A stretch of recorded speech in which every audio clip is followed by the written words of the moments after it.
The FBI releasing refugee information about the Ohio State suspect, and just doing that earlier today. He was a Somali refugee that is here now. We can tell you that he did come here from Pakistan is where he arrived, but we really can't get into further background of his immigration to the United States.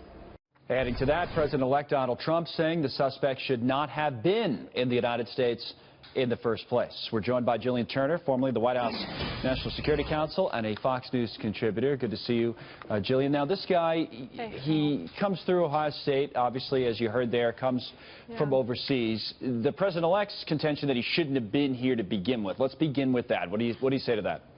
Sure. In hindsight, President-elect Trump is absolutely right.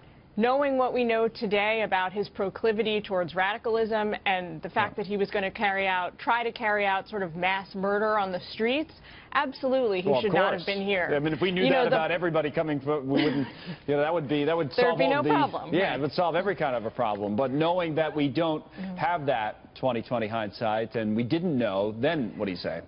So according to law enforcement and intelligence officials now, the problem is that going back to 2 years ago when he came to the United States from Pakistan, well, from Somalia by way of Pakistan, there were no red flags.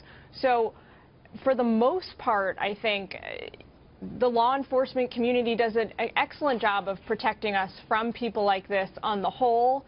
But as we've seen, as exemplified by this and other attacks, there's always room to improve, to have more strident measures when it comes to refugees. But there's a lot of misconceptions about how one achieves refugee status in the United States, and I will say it's a lot more difficult than is commonly understood. I'm sure, but this leads to into the argument, or that people have and have made for years now, that our vetting somehow is not up to snuff.